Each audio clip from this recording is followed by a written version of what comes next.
जग कर्तबगार व्यक्तीलाच ओळखते. ठाणेदार सेवानंद वानखडे परशुराम नाईक विद्यालयात सन्मित्र व्याख्यानमाला संपन्न. विद्यार्थी मित्रांनो, ध्येय डोळ्यासमोर ठेवून अभ्यास करा. अपयश आले तर खचून जाऊ नका. आलेल्या संधीचे सोने करा. अभिव्यक्त व्हा आणि यश मिळवून कर्तबगार बना. कारण जग कर्तबगार व्यक्तीलाच ओळखते, असे प्रतिपादन ठाणेदार सेवानंद वानखडे यांनी अनेक आपल्या जीवनातील उदाहरणे दिली.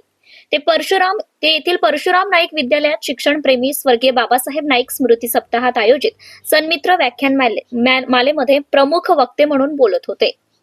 संस्थेचे अध्यक्ष किरण नाईक यांच्या अध्यक्षतेखाली संपन्न झालेल्या व्याख्यान मालेच्या व्यासपीठावर संस्था सदस्य M.K. जोशी, मुस्ताकजी पटेल आदी मान्यवर उपस्थित होते. यावेळी सर्व मान्यवरांच्या हस्ते विद्यार्थ्यांच्या सर्जनशीलतेचा व लेखन कौशल्याला वाव देणाऱ्या हस्तगंध या हस्तलिखिताचे विमोचन करण्यात आले. तदनंतर ठाणेदार श्री सेवानंद वानखडे आणि पत्रकार तथा डॉक्टर बाबासाहेब आंबेडकर अभ्यासिका अध्यक्ष देवानंद मोहोड यांचा, संस्था अध्यक्ष किरण नाईक, संस्था सदस्य K.M. जोशी, मुस्ताकजी पटेल व शाळेचे मुख्याध्यापक तथा प्राचार्य मनोज आगरकर यांच्या हस्ते शाल श्रीफळ व सन्मानचिन्ह देऊन सत्कार करण्यात आला. यावेळी प्राध्यापक रमेश भड यांच्या मार्गदर्शनात सिद्धी गौरकर व गौरी खिरडेकर यांनी पाहुण्यांचा परिचय करून दिला.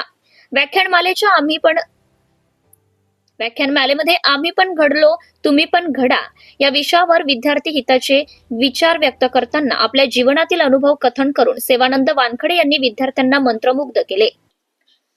आपल्या अध्यक्षीय मनोगतात किरण नाईक यांनी शाळेच्या उपक्रमांना उजाळा देत आपल्या संस्थेने सेवानंद वानखडे व देवानंद मोहोड यांसारखे विद्यार्थी घडवले याचा अभिमान वाटतो, असे उद्गार काढले.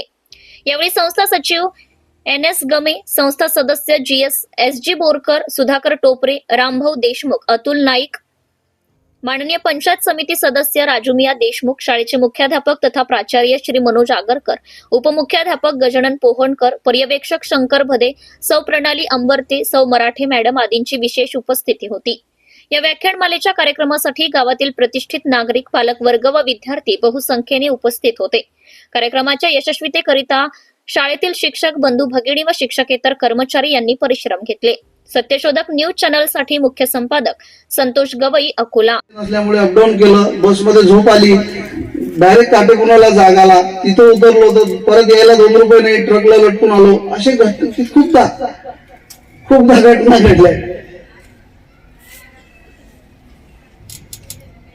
पण भाऊ केला नाही.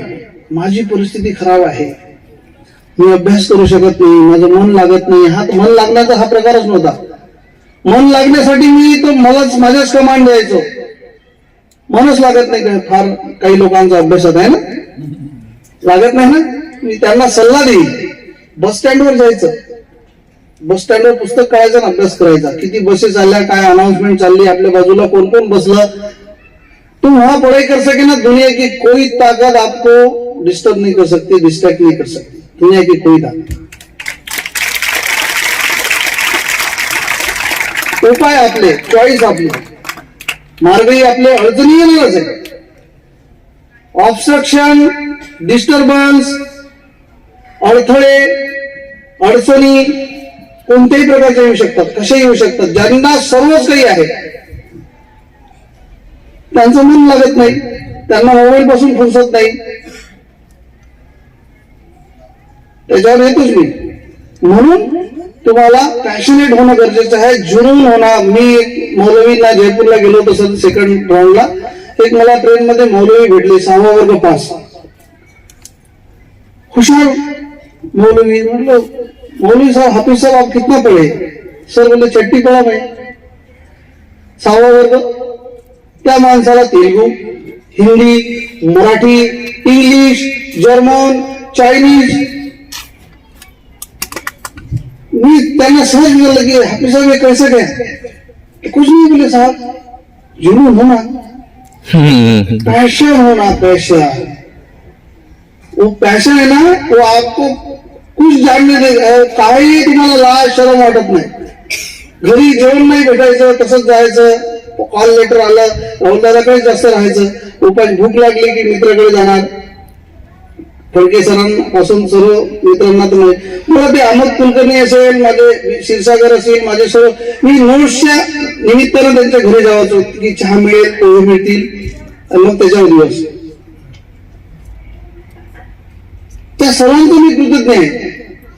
मार्ग शोधत गेलो, मला कमीपणा नाही वाटला. 45 रुपयाचं ते रस्त्याचं पॅन्ट, 5 रुपये मीटरचं शर्ट तुम्ही केलेलं आहे का? काही अडचण अशी? 7 रुपये रोजाने इथे एक हॉटेल होतं बस स्टँड समोर, धाबा होता. 7 रुपये रोजाने भांडे घासले. लग्नामध्ये वरातीमध्ये हैदराबादला भांडे घासले, पूर्ण वरातीचे भांडे घासले. ते उदाहरण सांगतो तुम्हाला. कारखान्यात कामाला होतो. नवल केडिया नावाची मोठी नामांकित व्यक्ती आहे आपल्याला, मोठी व्यक्ती आहे. त्यावेळेस ते 90, 94, 95 शेअर मार्केटमध्ये त्यावेळेस ते 10 पैसे बडे पेटीवर पाठीवर लिहायचे. ते शेअर मार्केटमध्ये फार मोठं नाव आहे आता नवल Kedia. Subscribe now and press the bell icon. Never miss an update.